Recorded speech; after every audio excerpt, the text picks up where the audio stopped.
단백질과 지방, 그리고 전분이 풍부한 도토리. 다람쥐는 그 맛과 영양을 익히 알고 있죠.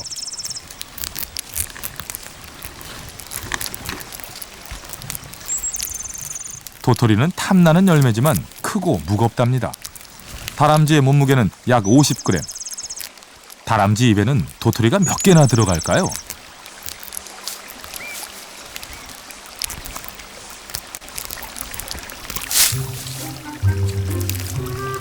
하나, 둘, 도토리를 돌려가며 껍질을 벗기는 다람쥐.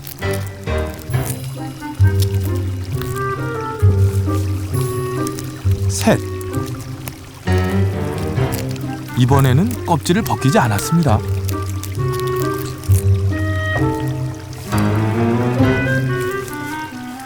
그리고 넷, 다섯, 여섯 가지 미련이 남지만 마음이 조급합니다. 청설모도 도토리를 기다려왔습니다.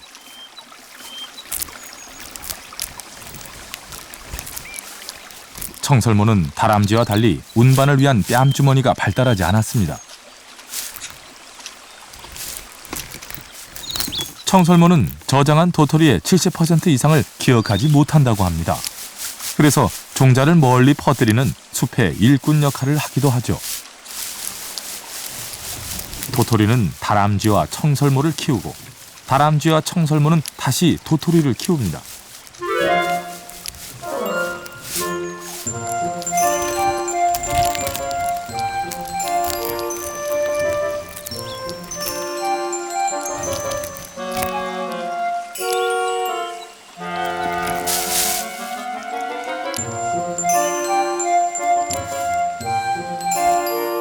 다람쥐는 도토리를 대부분 땅속 굴에 저장합니다.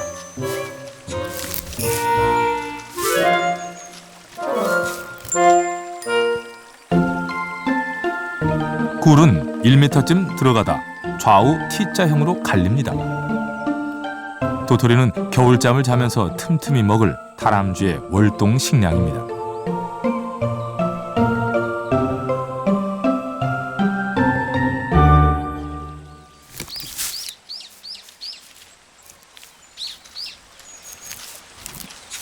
다람쥐는 굴을 드나들 때 매우 조심스럽습니다.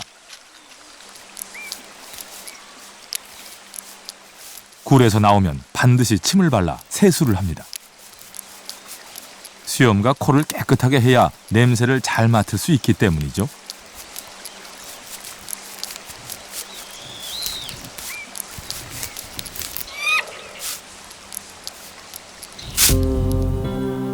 천적의 등장.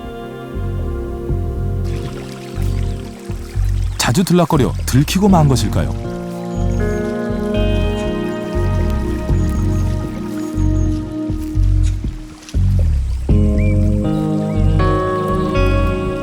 다람쥐 굴 앞에 선 고양이.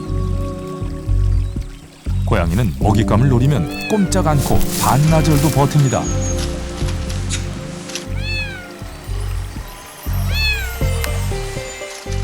다람쥐를 잡은 고양이. 먹이는 새끼의 몫입니다. 도토리는 다람쥐를 키우고 다람쥐는 상위 포식자를 키웁니다.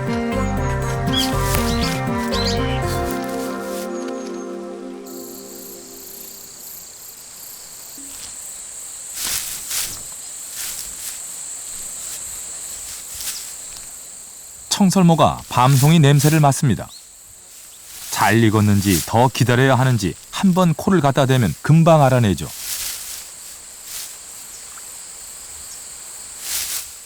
나뭇가지를 넘나들며 밤송이를 살피지만 아직은 때가 아닌 모양입니다. 벌레가 먹었거나 썩은 밤은 거절입니다.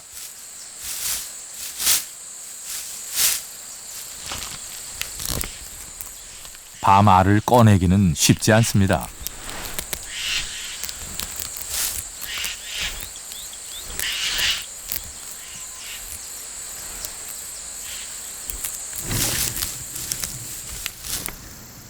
(20여 분) 거꾸로 매달려 작업한 끝에 겨우 밤알 하나를 얻어갑니다. 밤 알을 꺼내는 것보다 쉬운 방법은 없을까요?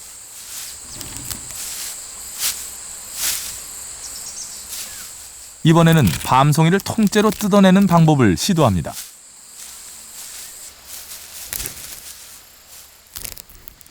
그러나 밤송이 뜯기도 만만치 않습니다. 가시가 입에 박히기 때문이죠. 그래도 밤 알 빼먹기보다는 조금 수월한가 봅니다. 청설모도 밤 가시를 다룰 때는 조심스럽습니다. 슬며시 밤송이를 붙잡고 밤 알을 빼냅니다.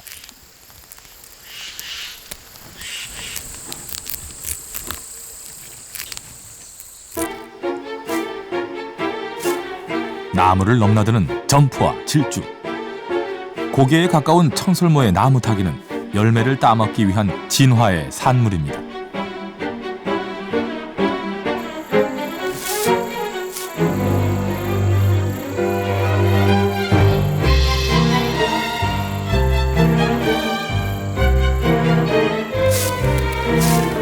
밤은 씨앗을 지키기 위해 가시와 껍질로 무장되어 있습니다.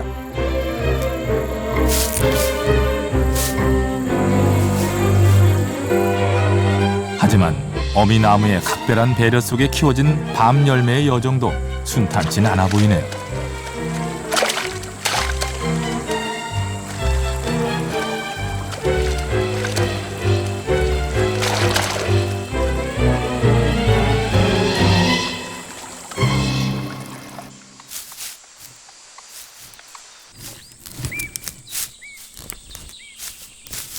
밤이 떨어지면 숲속 동물들이 바빠집니다. 밤송이를 주운 청설모. 하지만 떨어진 밤도 빼먹기는 쉽지 않습니다.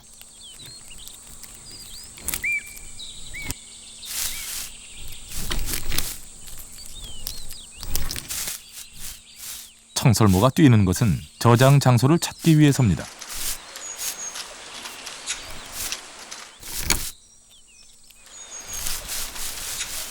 밤을 흙 속에 묻어넣고 발로 토닥거려줍니다. 다른 청설모가 못 찾도록 숨기고 겨우내 열매가 마르지 않도록 하기 위해서죠.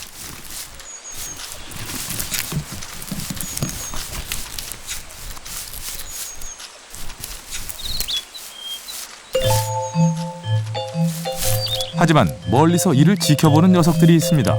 밤을 훔쳐먹을 생각이죠. 예민한 후각으로 땅을 뒤지기 시작합니다.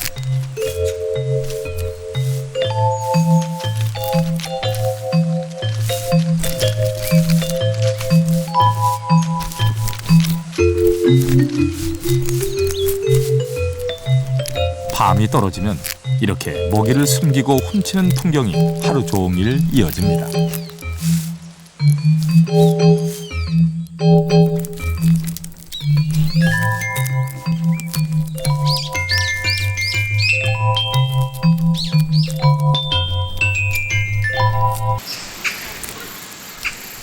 다람쥐는 제 힘으로 나무에 매달린 밤송이를 따기엔 역부족입니다. 대부분 청설모의 덕을 보죠.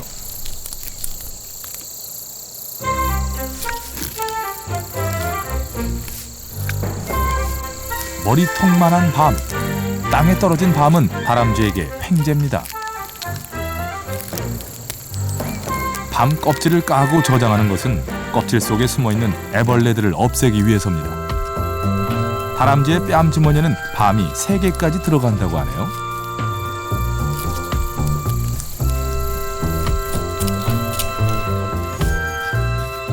다람쥐는 겨울잠을 자기 전 지방을 비축하지 않습니다. 그래서 먹이를 많이 저장해야 굶어 죽지 않고 겨울을 날 수 있습니다.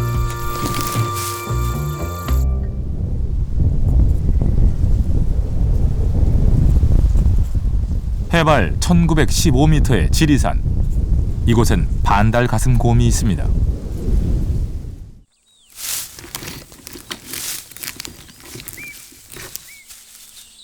반달가슴곰은 봄엔 산나물, 여름엔 머루와 다래, 가을엔 도토리를 주로 먹고 삽니다.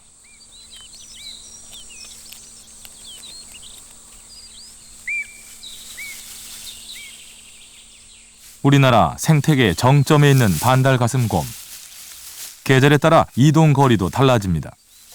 여름엔 먹이가 부족해 하루 10km 정도 이동하고 가을엔 열매가 풍부한 곳에 오래 머무는 습성이 있죠.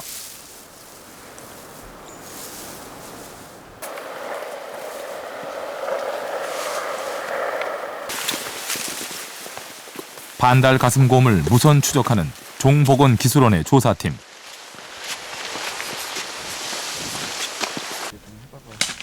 추적 중에 반달가슴곰이 머물렀던 흔적을 발견했습니다. 조리대를 엮어 만든 탱이라고 불리는 반달가슴곰의 잠자리. 여기 지금 27번 개체가 쉬었던 자리입니다. 지금 여기 지금 와서 보니까 뭐 오늘 하루 있었던 게 아니고 한 며칠 정도 있었던 것 같습니다. 잠자리 주변을 살피는 조사팀. 곰의 배설물을 찾았습니다.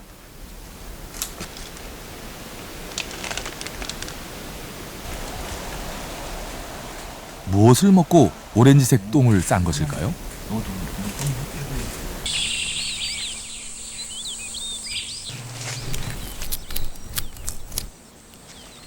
반달가슴곰의 흔적을 쫓아가자 감밭이 나왔습니다. 반달가슴곰이 감나무를 타고 올라간 흔적도 보입니다. 지금 보니까 제 정상부에 지금 감 달려있는 부분까지 발톱은 계속 지금 나 있거든요. 그러니까 아마 저 정상에 있는 감을 먹기 위해서 지금 올라간 것 같습니다. 감나무에 남겨진 곰의 발톱 자국. 폭이 11cm인 어미의 것과 폭이 좁은 것이 있습니다. 이쪽에 보면 폭이 좀 조그만한 게 있습니다. 이것은 지금 폭이 한 7cm 정도 되거든요. 폭이 좀 적은 걸 봐서는 아마 새끼 개체가 여기는 올라간 발톱인 것 같습니다. 주변엔 감을 먹은 곰의 흔적도 남겨져 있습니다. 지하 폭으로 봐가지고 큰 성체가 아니라 새끼 개체가 아마 이 감을 섭식하면서 난 자국이거든요. 반달가슴곰은 왜 감을 찾아 산 밑으로 내려온 것일까요? 지리산에는 도토리의 결실량을 조사하는 트랩이 200개 설치되어 있습니다. 반달가슴곰의 행동과 도토리의 관계를 연구하기 위해서입니다. 곰이 감밭에 온 것은 도토리가 부족했기 때문은 아닐까요? 올해는 도토리 흉년입니다. 잦은 태풍으로 도토리가 익기도 전에 다 떨어져 버렸기 때문이죠. 참나무 열매를 많이 섭취하느냐 적게 섭취하느냐에 따라서 겨울철 동면 시기가 좌우되고 행동 특성이 좌우된다고 할 수 있습니다. 연구 결과 도토리가 풍년일 때는 곰이 겨울잠을 자는 시기가 보름에서 한 달까지 늦어지는 것으로 밝혀졌습니다. 충분한 먹이 섭취로 활동성이 커지기 때문이죠. 곰은 가을에 정신없이 먹어 지방을 비축해야 겨울잠을 자는 동안에 새끼를 낳을 수 있습니다.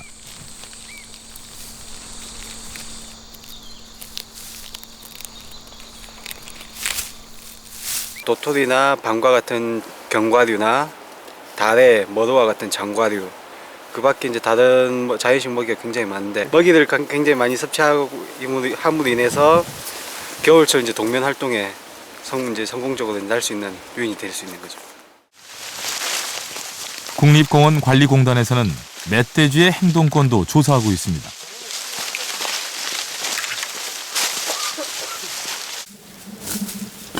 멧돼지는 반달가슴곰과 먹이가 겹치는 부분이 있죠.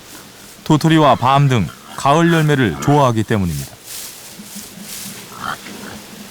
도토리라는 이름도 돼지가 먹는 밤이라는 뜻에서 유래했다고 합니다. 예민한 후각으로 경계를 하는 새끼 멧돼지들. 주변엔 무리를 이끄는 우두머리가 있습니다.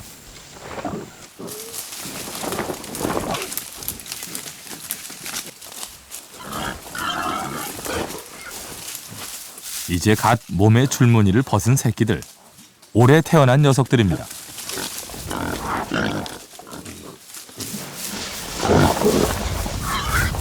새끼는 모두 7마리. 우두머리의 뒤를 따르며 조심스럽게 먹이를 찾습니다.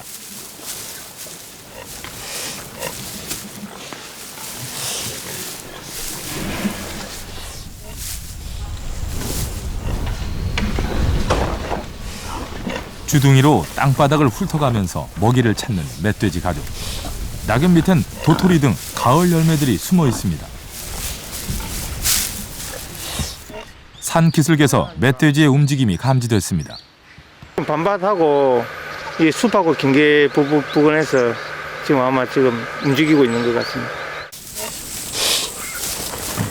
무선 추적기를 단 멧돼지는 곧바로 도망가고 근처 밤밭에서 다른 멧돼지가 발견됐습니다. 몸무게 130kg이 넘는 육중한 몸. 밤은 멧돼지에게 커다란 유혹입니다.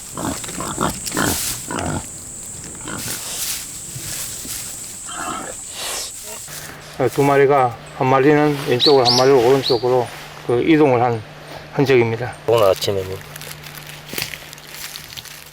멧돼지가 지나간 자리, 밤을 으깨 먹고 껍질만 남겼습니다.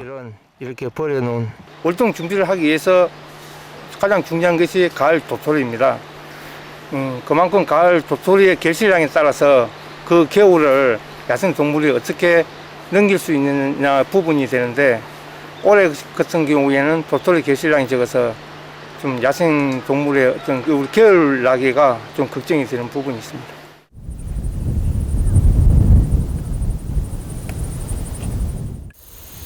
가을 산에서는 굶어 죽지 않는다는 말이 있습니다. 온갖 열매와 버섯 등이 많기 때문이죠. 도토리의 가장 큰 천적은 누구일까요? 인간입니다. 흉년이어서 얼마 되지 않는 도토리를 사람들이 다 주워갑니다.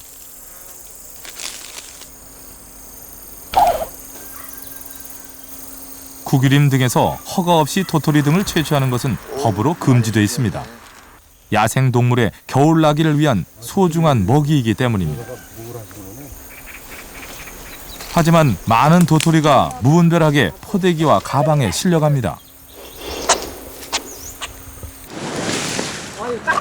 진짜. 숲속 열매의 주인은 누구일까요? 도토리묵을 만들기 위해 산에서 가져온 도토리. 도토리묵 한 접시는 다람쥐의 한 달 식량입니다.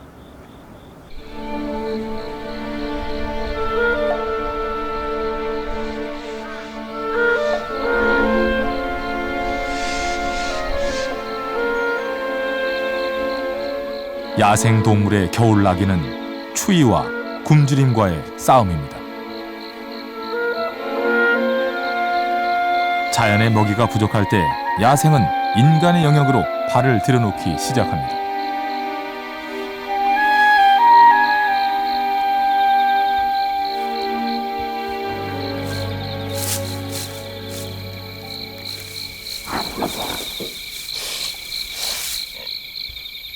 산에서 멧돼지 무리가 내려옵니다.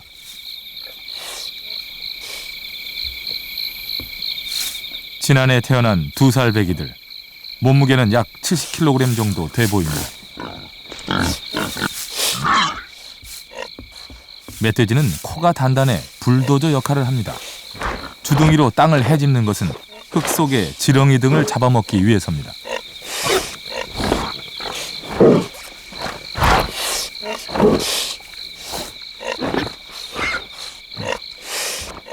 코로 밀어내 만들어진 고랑의 길이는 15m가 넘습니다.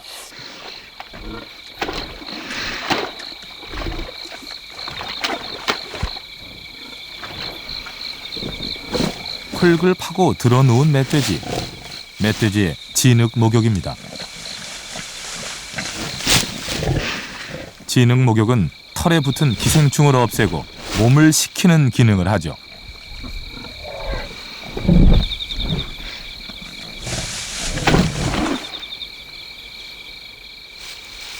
인간이 생산하는 가장 많은 열매는 쌀입니다. 논에 들어간 4마리의 멧돼지. 나락을 통째로 훑어먹습니다.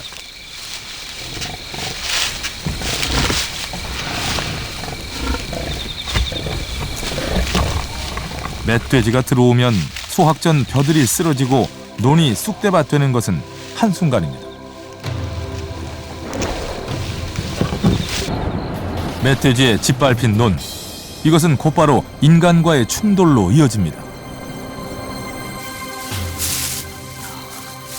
멧돼지가 농가에 내려오는 것은 산의 열매가 부족하기 때문이기도 합니다. 인간의 도토리 약탈은 야생 동물의 농가 약탈로 이어지고 비극은 악순환됩니다.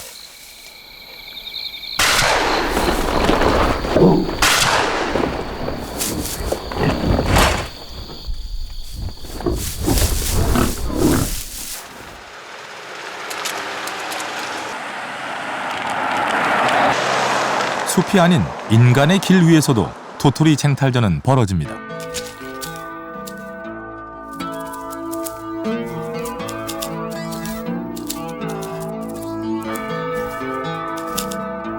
떼구르 구르는 도토리, 어디로 향해 갈까요? 도토리가 가는 길의 끝에서 야생과 인간은 다시 충돌합니다.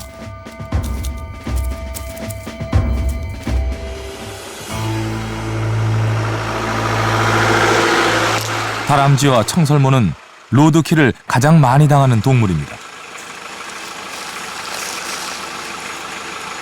도토리를 얻기 위한 마지막 여정은 길 위의 죽음입니다.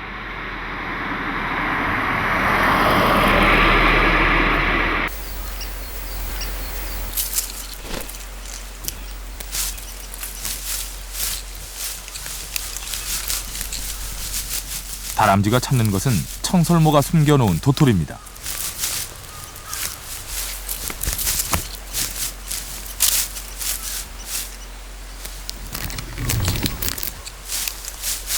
첫 겨울을 맞는 새끼 다람쥐들의 생존율은 50% 이하입니다.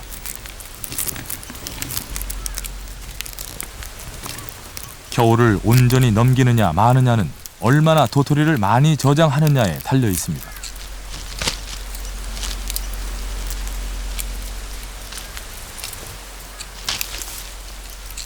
이번에는 다람쥐가 숨겨놓은 도토리를 청설모가 빼갑니다. 훔친 도토리를 다시 저장하는 청설모. 야생의 도토리 쟁탈전은 숲을 건강하게 하고 자연의 자원을 조화롭게 배분합니다.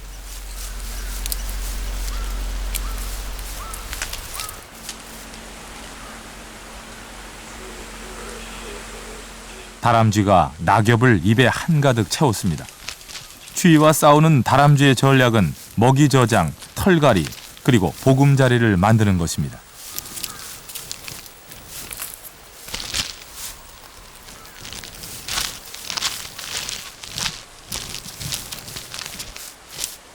낙엽 더미는 다람쥐 굴에 따뜻한 이불이 될 것입니다.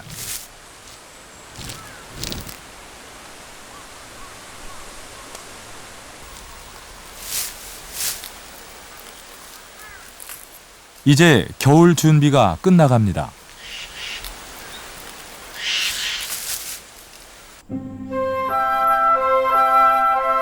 낙엽을 덮고 겨울잠에 빠져든 다람쥐.